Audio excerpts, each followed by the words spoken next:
আসসালামু আলাইকুম everyone. Senior ma'am গল্পের সিজন 2 তৃতীয় পার্ট। তো চলো বেশি কথা না কইয়া গল্প শুরু করা যাক। পরি ম্যাম ঘুমের ঘরেই পিতৃ স্বপ্নচারীটা বলছে, তার মানে ম্যামের কিছুটা হলেও আমাকে মনে আছে। অন্ধকারের মাঝেও একটুখানি আলোর দিশা দেখতে পেলাম। মনে মনে অনেক খুশি হয়ে বাইরে চলে আসলাম। কিছুক্ষণ পর ম্যামও ঘুম থেকে উঠে পড়লো। ম্যাম আমার কাছে আসতে বললাম, ম্যাম এই স্নিগ্ধ বিকেলে বাইরে চলেন, হেঁটে আসি, খুব ভালো লাগবে। ম্যাম বলল, ঠিক আছে যাওয়া যায়। আমি বললাম ওকে, তাহলে আপনি রেডি হয়ে আসেন, আমি বাইরে অপেক্ষা করছি। ম্যাম বলল ওকে। বলেই ম্যাম ভিতরে চলে গেলেন আর কিছুক্ষণের মধ্যেই রেডি হয়ে আসলেন। আজকে ম্যাম 8 মাস পর আবার সেই শাড়ি পরেছে। আমার বুকের ভেতর কেমন যেন ধকধক করে উঠলো, একটা ছন্দপতন হলো যেন হৃদয়ে। এই তো সেই ম্যাম যাকে দেখার জন্য আমি একসময় ঘন্টার পর ঘন্টা দাঁড়িয়ে থাকতাম। ম্যামকে দেখে আমি হাঁ করে তাকিয়ে আছি। ম্যাম আমার কাছে এসে বলল, কি হলো এরকম হাঁ করে তাকিয়ে আসো কেন? আমি বললাম কিছু না ম্যাম, চলেন। ম্যাম বলল চলো। বলেই আমরা বেরিয়ে পড়লাম হাঁটতে। আমরা কিছুক্ষণ চুপচাপ হাঁটলাম, কেউ কোনো কথা বলছি না। বাতাসে হালকা সন্ধ্যার গন্ধ। সেই সময় হঠাৎ ম্যাম আমার দিকে ফিরে বললেন, রাকিব। আমি বললাম জি ম্যাম। ম্যাম বলল, তোমাকে আমার কেন জানি খুব স্পেশাল কেউ লাগে। আমি বললাম হয়তো কখনো সেটাই ছিলাম। ম্যাম বলল, কি বুঝলাম না। আমি বললাম না কিছু না। ম্যাম বলল, রাকিব আমি তোমার হাতটা একটু ধরতে পারি? আমি অবাক হয়ে ম্যামের চোখের দিকে তাকালাম। সেখানে ভয় নেই, ছিল কেবল একটুখানি ভরসা খোঁজার তৃষ্ণা।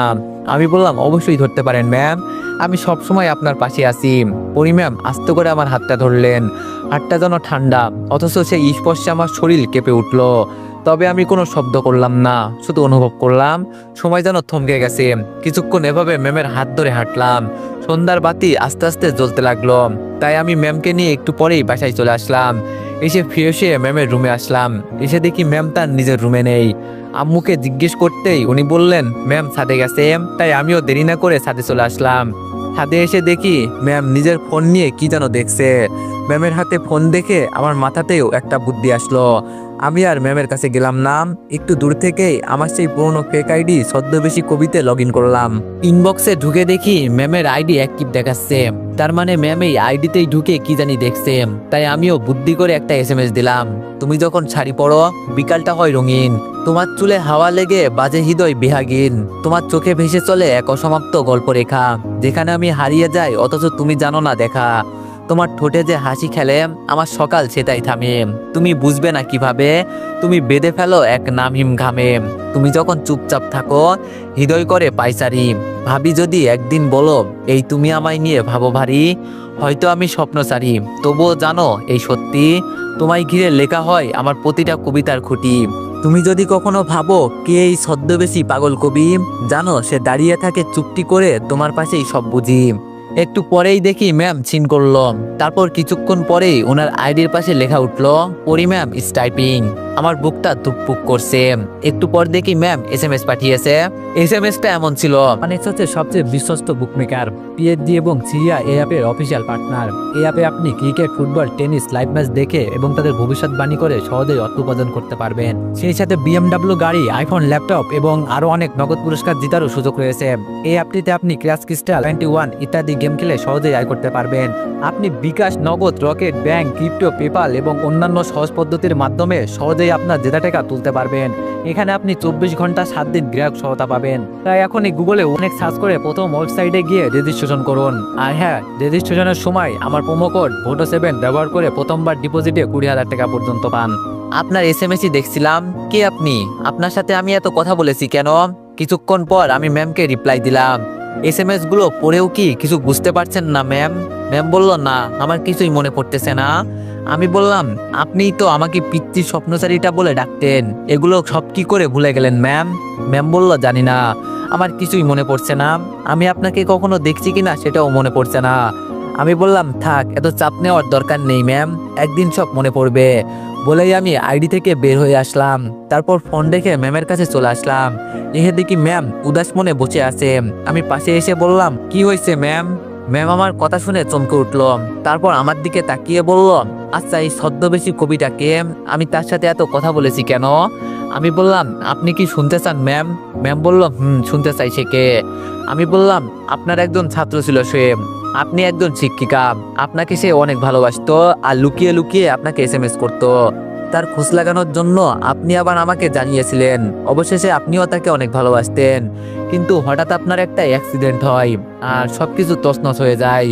ম্যাম বলল, তুমি যেগুলো বললে আমার কিছুই তো মনে পড়ছে না। আমি বললাম, ম্যাম এত মানসিক চাপ নিবেন না, না মনে পড়লেও কোনো ব্যাপার না, এখন রুমে চলেন, এখানে এত রাতে থাকা ঠিক না। বলেই আমি ম্যামকে নিচে নিয়ে আসলাম। নিচে নেমে আসার সময় ম্যাম চুপচাপ ছিলেন। আমি পাশে পাশে হেঁটে যাচ্ছিলাম, মাঝে মাঝে চুপি চুপি তাকাচ্ছিলাম ওনার দিকে।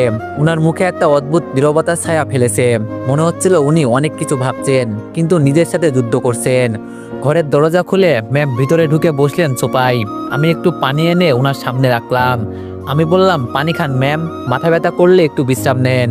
ম্যাম ধীরে ধীরে পানির গ্লাসটা হাতে নিলেন, এক চুমুকে খেয়ে বললেন, তুমি বলেছিলে আমিও তাকে ভালোবাসতাম, এটা কি সত্যি? তো এভরিওয়ান, তোমাদের কাছে আজকে আমার একটাই রিকোয়েস্ট, তোমরা যে যেখান থেকে ভিডিওটি দেখছো না কেন, সবাই কমেন্টে #VoiceOfDipu লিখে দিও। আমি বললাম, হ্যাঁ ম্যাম, আপনি তাকে অনেক ভালোবাসতেন, আপনার চোখে তখন প্রেম ছিল, আর এখন হয়তো স্মৃতির কুয়াশা। ম্যাম চুপ করে রইলেন কিছুক্ষণ, তারপর হঠাৎ বললেন, আমি কি এখনো তাকে ভালোবাসি? আমি থমকে গেলাম, চোখে চোখ পড়লো ওনার। সেই চোখে ছিল একরাশ দ্বিধা, কিন্তু গভীরে লুকানো কিছু একটা, হয়তো ভালোবাসার আবছা ছায়া। আমি বললাম, আমি জানি না ম্যাম, তবে সে এখনো আপনাকে আগের মতোই ভালোবাসে, ঠিক আগের মতো। আমি ম্যামকে বেশ চিন্তিত দেখলাম, মনে হচ্ছে মানসিক চাপ নিচ্ছে। তাই আমি শান্ত করার জন্য বললাম, ম্যাম ওইসব বাদ দিন, কাল আপনাকে একটা জায়গায় নিয়ে যাব, আপনার হয়তো কিছু মনে পড়বে। ম্যাম বলল, আচ্ছা ঠিক আছে। আমি বললাম, আচ্ছা খেতে আসুন। ম্যাম বলল, না খেতে ইচ্ছে করছে না। আমি বললাম, কেন ম্যাম? ম্যাম বলল, জানি না। আমি বললাম, না খেলে আপনার শরীর খারাপ করবে, আর আমি থাকতে সেটা কিছুতেই হতে দিব না। ম্যাম বলল, রাকিব শোনো, আমি খাবো না, ভালো লাগছে না। আমি ম্যামের কোনো কথা না শুনে রুম থেকে বাইরে আসলাম। তারপর ম্যামের জন্য খাবার নিয়ে আবার ওনার রুমে চলে আসলাম। তারপর আমি নিজেই ম্যামকে খাইয়ে দেওয়ার জন্য বললাম, হা করেন ম্যাম। ম্যাম বাধ্য মেয়ের মতো হা করলো।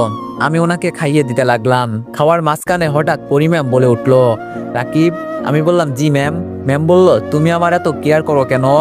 আমি ম্যামের কথা শুনে চমকে উঠলাম। তারপর বললাম, আপনি আমাদের মেহমান, তো তাই কেয়ার তো করতেই হবে, তাই না? ম্যাম আর কিছু বলল না। তারপর ওনাকে খাইয়ে দিয়ে আমি টেবিলে এসে নিজেও খেয়ে নিলাম। তারপর আমার রুমে গিয়ে শুয়ে পড়লাম। সকালে ঘুম থেকে উঠে ফ্রেশ হয়ে বের হলাম।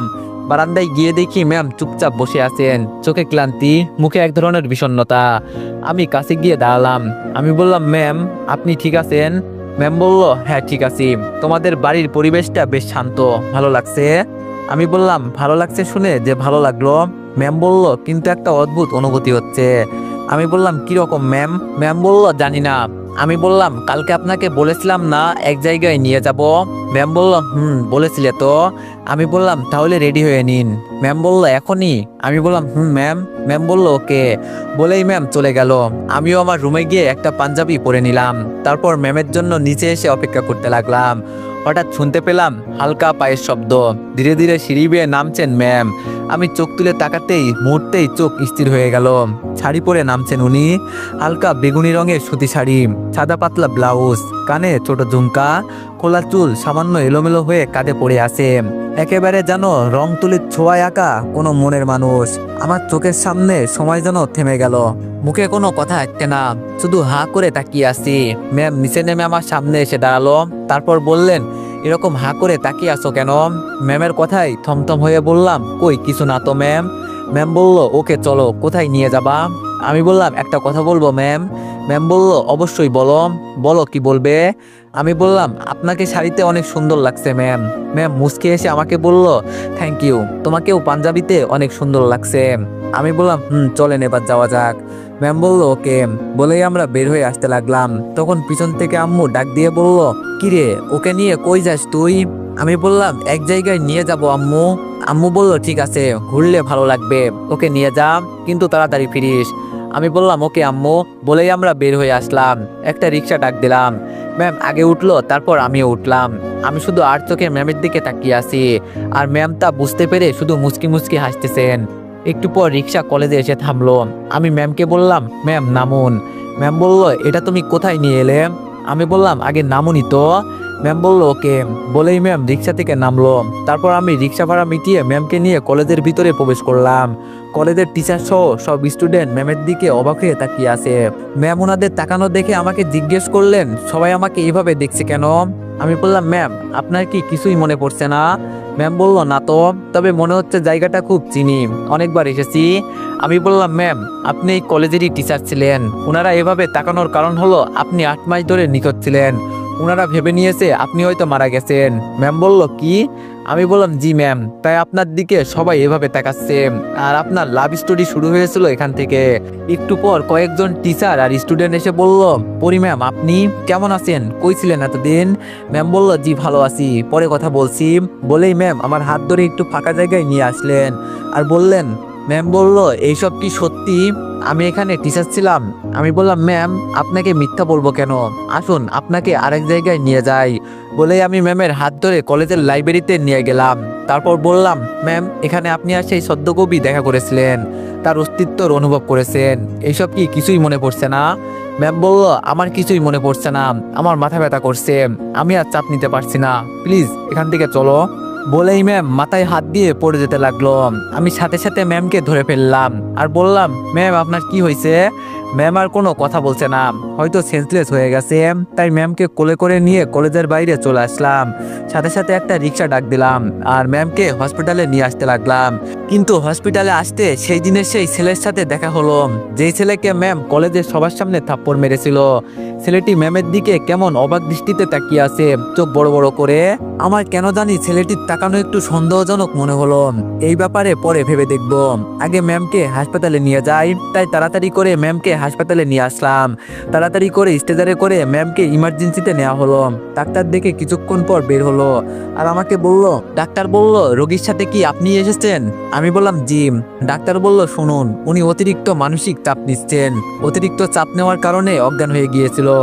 উনি যেন আর একটুও মানসিক চাপ না নেয় সেই দিকে ভালো করে খেয়াল রাখবেন, কারণ এরপর এরকম হলে বড় কিছু ঘটে যেতে পারে। একবার তো বেঁচে গেছে, উনি এখন রেস্ট নিক, কয়েক ঘন্টা পর ওনাকে বাসায় নিয়ে যেতে পারবেন। আমি বললাম, ওকে ডক্টর, থ্যাংক ইউ। বলে ডাক্তার চলে গেলেন। আমি ভাবলাম আর ম্যামকে এইসব মনে করানো যাবে না। ম্যাম কিছু মনে করতে গেলেই উনি মানসিক চাপ নিচ্ছেন, আমি আর ওনাকে কিছু মনে করাতে যাব না। আমার ভালোবাসাকে আমি স্যাক্রিফাইস করব। ম্যাম আমার কাছে আছে, বেঁচে আছে, এটাই আমার কাছে অনেক। এসব ভাবতেই চোখ থেকে 2 ফোঁটা পানি গড়িয়ে পড়ল। একটু পর নার্স এসে জানালো, রোগী এখন একটু সুস্থ বোধ করেছে, আপনি চাইলে দেখা করতে পারেন। আমি ধীরে ধীরে উঠে দাঁড়ালাম, পা দুটো যেন ভারী হয়ে গেছে। ভিতরে ঢুকে দেখি ম্যাম চোখ বন্ধ করে শুয়ে আছেন, মুখটা একেবারে শান্ত কোমল। আমি কাছে গিয়ে চুপচাপ বসে পড়লাম। একটু পর ম্যাম চোখ খুললেন। ম্যাম ফিসফিস করে বললেন, আমি কোথায়? আমি হাসি মুখে উত্তর দিলাম, হাসপাতালে। আপনি একটু অসুস্থ হয়ে গিয়েছিলেন ম্যাম। ম্যাম চোখ বন্ধ করে দীর্ঘ নিঃশ্বাস নিলেন, তারপর বললেন, সবকিছু কেমন যেন অদ্ভুত লাগছে, মনে হচ্ছে কোথাও একটা কিছু মিস করছি। আমি বললাম, সবকিছু ঠিক হয়ে যাবে, আপনি শুধু একটু বিশ্রাম নিন, আমি আপনার পাশেই আছি। ম্যাম বলল, মাঝে মাঝে তোমাকেই আমার অনেক আপন, অনেক স্পেশাল মনে হয়, তুমি আমার জন্য কত কিছু করো। আমি বললাম, আপনি এত কিছু ভাববেন না ম্যাম, প্লিজ, আপনি অসুস্থ। তারপর ম্যাম আবার চোখ বন্ধ করলেন। আমি চুপচাপ বসে রইলাম। হঠাৎ চোখ পড়লো জানালার বাইরে সেই ছেলেটা দাঁড়িয়ে আছে, যাকে ম্যাম থাপ্পড় মেরেছিলেন। আমার তার দিকে চোখ পড়তেই সে দৌড় দিয়ে পালালো। এইবার আমার সন্দেহ একদম পাকাপোক্ত হলো, এর সাথে ম্যামের কিছু না কিছু কানেকশন আছে। তাই আমি সাকিবকে ফোন করলাম আর বললাম, হ্যালো দোস্ত। সাকিব বলল, দোস্ত বল, কেমন আছিস? আমি বললাম, ভালো আছি, একটা কাজ করে দিতে পারবি? সাকিব বলল, শুধু একবার বলে দেখ। আমি বললাম, 8 মাস আগে কলেজে পড়ি ম্যাম সবার সামনে একটা ছেলেকে থাপ্পড় মারছিল, মনে আছে? সাকিব বলল, মনে আছে হৃদয়, কেন কি হয়েছে?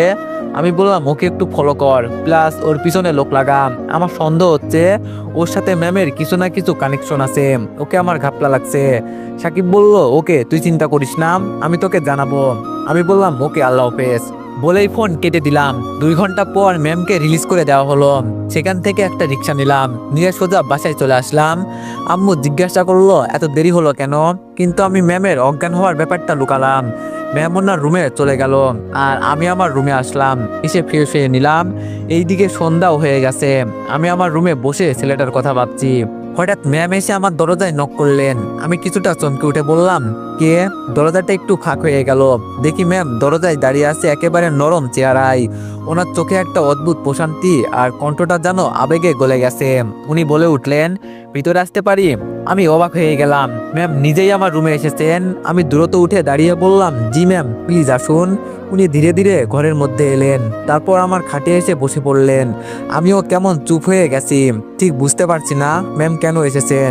হঠাৎ ম্যাম বলে উঠলো, কি করছো? আমি বললাম, এই তো ম্যাম বসে আছি। কিছু দরকার ম্যাম? ম্যাম বলল, না কিছুই লাগবে না, একটা কথা বলবো। আমি মাথা নেড়ে বললাম, অবশ্যই বলুন ম্যাম, কি বলবেন? ম্যাম একটু চুপ থেকে বললেন, রাকিব দেখো, আগে কি হয়েছে আমি কিছুই জানি না।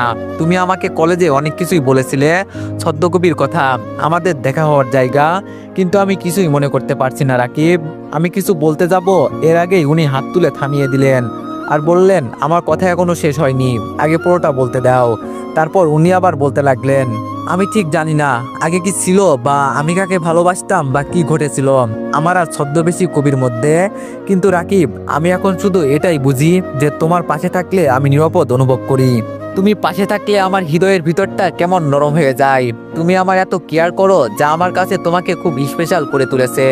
ম্যামের কথা শুনে আমার গলা শুকিয়ে গেছে, বুক ধড়ফড় করছে, আমি কিছুই বলতে পারছি না। ম্যাম আবার বলে উঠলেন, এই কয়েকদিনে তুমি এবং তোমার ফ্যামিলি আমাকে কত আপন করে নিয়েছে, তাই আমি চাই তুমি আমার সব সময় পাশে থাকো। আমি চাই তুমি আমার হয়ে যাও। আমি তোমাকে ভালোবাসতে চাই, তুমি কি আমাকে একটু ভালোবাসা দিবে? আমি কেমন যেন স্থির হয়ে গেলাম। আমি কল্পনাতেও ভাবিনি ম্যাম এভাবে আমাকে ভালোবাসার প্রস্তাব দিবেন। কি ভাবলাম আর কি হয়ে গেল, কয়েক মিনিটেই আমার জীবনের মোড় ঘুরে গেল। ম্যাম ছদ্মবেশী কবি ভুলে বর্তমানে যে ছদ্মবেশী কবিকেই ভালোবাসে সেটা উনি জানেনই না। আমি তো এটাই চেয়েছিলাম। আমি থমথম হয়ে বললাম, ম্যাম আমি কি বলবো বুঝতেছি না। ম্যাম বলল, প্লিজ আমাকে ফিরিয়ে দিও না, আমি তোমার কাছেই আমার শান্তি খুঁজে পাই। আমি বললাম, কিন্তু ছদ্মবেশী কবি? ম্যাম বলল, তার কথা আমার মনে নেই, আর আমি অতীত মনেও করতে চাই না। আমি বর্তমান নিয়ে বাঁচতে চাই, আমি তোমার সাথে বাঁচতে চাই। আমি বললাম, ম্যাম সত্যি কথা বলতে আমিও আপনাকে অনেক ভালোবাসি, আমিও সবসময় আপনার পাশেই থাকতে চাই ছায়া হয়ে। ম্যাম বলল, তুমি আমার ছায়া হয়ে থেকো আর আমি তোমার আলো হয়ে থাকবো। বলেই ম্যাম আমার হাতের উপর হাত রাখলো। ম্যামের হাতের স্পর্শে আমার সমস্ত শরীর আগুন জ্বলে উঠলো। ঘরের নরম আলোয় তার চোখ দুটো যেন তারার মতো জ্বলছিল। আমি ধীরে ধীরে তার দিকে এগিয়ে গেলাম, আমার শ্বাস প্রশ্বাস যেন একসাথে মিশে যাচ্ছিল। ম্যাম ফিসফিস করে বললেন, রাকিব আমি কিছুক্ষণ আগেও ভাবতে পারিনি তুমি আমার এত কাছে আসবে। আমি ম্যামের গালে হাত রেখে বললাম, আপনি কি জানেন ম্যাম আমি কতদিন এই মুহূর্তের স্বপ্ন দেখেছি? ম্যাম আর নিজেকে সামলাতে পারলেন না, ধীরে ধীরে আমার ঠোঁটের দিকে এগিয়ে আসলেন। আমার ঠোঁট যখন প্রায় স্পর্শ করছে ঠিক তখনই ম্যাম আবার লজ্জায় মুখ লাল করে ফেললেন আর আমার বুকে মাথা লোকালেন। আমিও ম্যামকে এবার শান্ত করে জড়িয়ে ধরলাম। ম্যাম আবার বুকে চুপচাপ মাথা রেখে হৃদয়ের কথা শুনতেছে। হঠাৎ ম্যাম আমাকে বলল, রাকিব চলো ছাদে যাব, একান্তের দোলনায় তোমার কাঁধে মাথা রাখতে ইচ্ছে করছে। আমি অবাক হয়ে ম্যামের মুখের দিকে তাকালাম, মনটা একদম কেমন করে উঠলো। আমি আস্তে করে বললাম, ঠিক আছে ম্যাম চলেন। আমরা দুজনেই ধীরে ধীরে ছাদের দিকে এগিয়ে গেলাম। পুরো বাড়িটা নীরব, শুধু দূরে কোথাও ব্যাঙের ডাক শোনা যাচ্ছে। ছাদে ওঠার পর ঠান্ডা বাতাস ম্যামের চুলগুলো উড়িয়ে দিচ্ছে। আসলটা সামলে নিয়ে ম্যাম হেসে আমার দিকে তাকালেন। ছাদের কোনায় ঝোলানো দোলনায় গিয়ে আমি বসতেই ম্যামও চুপচাপ আমার পাশে এসে বসে পড়লেন। ধীরে ধীরে মাথাটা এনে রাখলেন আমার ডান কাঁধে। আমি হাতটা বাড়িয়ে ম্যামের কোমরের চারপাশে জড়িয়ে ধরলাম। চাঁদের আলোয় তার মুখ দুটো কেমন যেন গভীর মনে হচ্ছিল। ম্যাম ফিসফিস করে বললেন, জানো তোমার কাছে থাকলে নিজেকে একটা ছোট্ট মেয়ের মতো মনে হয়, যে শুধু তোমার ভালোবাসা পেতে চাই। আমি ম্যামের চুলে হাত বুলিয়ে দিলাম, তারপর বললাম, এখন থেকে আমি প্রতিটা মুহূর্তে আপনাকে আগলে রাখবো ম্যাম, কোথাও হারিয়ে যেতে দিব না, আর শুধু আপনারই হতে চাই। ম্যাম চোখ বন্ধ করে একটু গভীরভাবে শ্বাস নিলেন। তার ঠোঁট আমার গালের পাশে এসে থামলো। এক মুহূর্তের জন্য নিঃশ্বাস বন্ধ হয়ে গেল আমার। তারপর ম্যামের ঠোঁট আমার গালে হালকা করে ছুঁয়ে গেল। ছোট্ট করে আমার গালে পাপ্পি এঁকে দিলেন। হৃদয়ের স্পন্দন যেন একসাথে থেমে গিয়ে আবার দ্বিগুণ গতিতে চলতে শুরু করলো। আমি চোখ বন্ধ করে সেই মুহূর্তটা ধারণা করে রাখলাম চিরকালের জন্য। ম্যাম আবার বলে উঠল, রাকিব সারা জীবন আমাকে এভাবে রাখবে তো? আমি ম্যামের ঠোঁটের খুব কাছে গিয়ে বললাম, আমি এভাবে শুধু আপনার চোখে চোখ রেখে কাটিয়ে দেব সারা জীবন। ম্যাম আবার আমার বুকে মাথা রাখলেন। তারপর আমি বললাম, ম্যাম ম্যাম বলল, বলো। আমি বললাম, আমি প্রতিটা রাত আপনাকে এমন করেই অনুভব করতে চাই। ম্যাম এবার চোখ তুলে তাকালেন আমার দিকে, চোখে কেমন যেন মায়া ভেসে উঠল। ম্যাম বলল, যদি আবার অভিমান করে দূরে চলে যাই। আমি একটু থেমে গেলাম, তারপর তার দিকে আবার কাছাকাছি হয়ে বললাম, যাইতে দিব না। আমি আপনার অভিমানকে প্রতিদিন চুমু খেয়ে ভেঙে দিব। এই কথা শুনে ম্যামের ঠোঁটের কোণে একটুখানি হাসি খেলে গেল। তারপর হঠাৎ তিনি আমার দিকে ঝুঁকে আমার গালে ছোট্ট একটা চুমু দিয়ে বললেন, এটা যেন শুধু আমার জন্যই বরাদ্দ থাকে। আমি ম্যামের হাত আমার বুকে এনে বললাম, এখানে আপনার জন্য একটা জায়গা রিজার্ভ করা আছে আজীবনের জন্য। আরো কিছুক্ষণ সেখানে একসাথে কাটিয়ে আমি আর ম্যাম নিচে চলে আসলাম। খাওয়ার জন্য রুমে ডেকে গেল। আমি আজকে অনেক খুশি। আম্মু সেটা বুঝতে পেরে আমাকে জিজ্ঞেস করলো, কি ব্যাপার, আজকে দুইজনই এত খুশি কেন? আম্মুর কথা শুনে আমি ম্যামের দিকে তাকালাম, আর ম্যামও আমার দিকে তাকালো। আমাদের চোখাচোখি হলো। তারপর আমি থমথম হয়ে উত্তর দিলাম, কই আম্মু, কিছু না তো। আম্মু বলল, আমি তোর মা, আমাকে ফাঁকি দিতে পারবি না, বল খুশির কারণ কি? ম্যাম দেখি লজ্জায় লাল হয়ে আছে। তাই আমি আম্মুকে বললাম, আচ্ছা পরে বলবো আম্মু, এখন অন্তত খেতে দাও। আম্মু বলল, ওকে। বলেই আমি চুপচাপ খেতে লাগলাম, আর খেয়েই যে যার রুমে চলে আসলাম। রুমে শুয়ে আছি, হঠাৎ ম্যাম এসএমএস করলো, কি করো, ঘুমিয়ে পড়ছো? আমি বললাম, না ম্যাম, ঘুমাচ্ছে না। ম্যাম বলল, তাহলে আমার রুমে আসো। আমি বললাম, কেন? ম্যাম বলল, এমনি গল্প করি। আমি বললাম, না, এত রাতে যাওয়া ঠিক হবে না, আম্মু কিছু মনে করবে। ম্যাম বলল, তাহলে আমি আসি। আমি বললাম, এই না, মোটেও না, চুপচাপ ঘুমিয়ে পড়েন। ম্যাম বলল, ঠিক আছে, ঘুমিয়ে পড়ছি, কিন্তু একটা শর্তে। আমি বললাম, কি শর্ত? ম্যাম বলল, সত্যটা খুব সিম্পল। আমি বললাম, কি সেটা শুনি। ম্যাম বলল, আমাকে ফোনে 2 গালে 2টা কিস দিতে হবে। আমি ফোনের স্ক্রিনের দিকে তাকিয়ে একটু হেসে ফেললাম। আমি বললাম, কি বলেন ম্যাম, ফোনে কেউ কি কিস দেয় নাকি? তাও আবার এত রাতে? বাচ্চাদের মতো কথা না বলে ঘুমিয়ে পড়েন। ম্যাম বলল, কেন, আমার আদর খাওয়ার অধিকার নেই নাকি? তুমি তো বলেছিলে সারা জীবন আমার হবে, এত তাড়াতাড়ি ভুলে গেলে? আমি বললাম, ম্যাম, বাচ্চাদের মতো করছেন কেন? ঘুমিয়ে পড়েন, এমনিতেই আপনি অসুস্থ। ম্যাম বলল, আচ্ছা ঠিক আছে, যাও, দিও না, আমিও কাউকে জোর করি না, হয়তো আমি তোমার কাছে এতটাও স্পেশাল না। ম্যামের কথা শুনে আমি হালকা হেসে দিলাম, আর বুঝলাম ম্যাম আমার উপর মিষ্টি অভিমান করেছে। আমি কয়েক সেকেন্ড চুপ থেকে বললাম, আচ্ছা আচ্ছা ঠিক আছে, এত রাগ করতে হবে না, আপনি যা চান ঠিক তাই হবে। ম্যাম হালকা হাসি দিয়ে বলল, তাহলে কিস দাও। আমি ফোনের মাইকে ঠোঁটে নিয়ে আস্তে করে একবার কিস দিলাম। ম্যাম অন্য প্রান্তে শুনে হেসে ফেললেন, আর বললেন, উফ, এত মিষ্টি, মনে হলো জানো সত্যি তুমি আমার পাশে আছো। আমি বললাম, আছি তো, শুধু দূরত্বটা একটু কমিয়ে ফেলতে হবে। ম্যাম বলল, মানে? আমি আর কিছু না বলে চুপচাপ ফোন কেটে দিলাম। ম্যাম এইদিকে ফোনে হ্যালো হ্যালো করতে লাগলো। মাথায় আমার একটা দুষ্টু বুদ্ধির উদয় ঘটলো, তাই ধীরে ধীরে দরজা খুলে বের হলাম। চারিদিকে রাতের নীরবতা। ম্যামের রুমের দরজার সামনে দাঁড়িয়ে একবার শ্বাস নিলাম, তারপর হালকা করে দরজায় টোকা দিতেই ভিতর থেকে ফিসফিস কণ্ঠে ম্যাম বলে উঠলো, কে? আমি দরজা খুলে ভিতরে ঢুকলাম আর বললাম, আপনার সারপ্রাইজ। ম্যাম বিস্ময়ে চোখ বড় করে তাকালো আর বললেন, আরে রাকিব, তুমি এত রাতে এখানে? প্লিজ যাও, কেউ দেখে ফেলবে। কোনো উত্তর দিলাম না, সোজা গিয়ে তার সামনে দাঁড়ালাম। চুলগুলো কানের পাশে সরিয়ে দিয়ে আস্তে করে বললাম, আদর দিতে এসেছি ম্যাম, এই আদর ফোনে না, একেবারে রিয়েল হবে।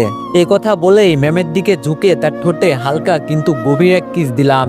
ম্যামের চোখ ধীরে ধীরে বন্ধ হয়ে এলো, হাত দুটো আমার কাঁধে রেখে মুহূর্তটাকে আঁকড়ে ধরলেন। আমরা দুজনেই কয়েক সেকেন্ড এভাবেই থেমে রইলাম, তারপর ম্যামকে ছেড়ে দিলাম। ম্যাম হালকা লজ্জা পেয়ে বললেন, এই জন্যই এত রহস্য করছিলেন? আমি বললাম, হ্যাঁ, আপনার হাসিটা সামনাসামনি দেখতেই চাইছিলাম। ম্যাম হেসে মাথা নিচু করলেন আর লজ্জায় আমার বুকে মাথা লোকালেন। কিছুক্ষণ পর আমি আবার বুক থেকে ম্যামকে তুলে বললাম, এখন লক্ষ্মী মেয়ের মতো ঘুমিয়ে পড়েন ম্যাম। ম্যাম বলল, আচ্ছা ঠিক আছে, তুমি গিয়ে ঘুমিয়ে পড়ো। আমি বললাম, ওকে, গুড নাইট। ম্যাম বলল, গুড নাইট। বলে আমি ম্যামের রুম থেকে আমার রুমে চলে আসলাম। এসে ঘুমাতে যাব, তখন দেখি আবার সাকিব ফোন করেছে। ফোনটা রিসিভ করতেই আমি বললাম, দোস্ত, এত রাতে ফোন করলি যে? সাকিব বলল, তুই আমাকে একটা ছেলের খোঁজ নিতে বলছিলি না, আমি সেই ছেলের পিছনে লোক লাগিয়েছিলাম, আর এমন একটা নিউজ পাইছি শুনে আমি নিজেই শকড। আমি বললাম, ডিটেলসে বল। তো এভরিওয়ান, সবাই নেক্সট পার্টের জন্য একটু বেশি বেশি লাইক আর কমেন্ট করে দিও। ধন্যবাদ।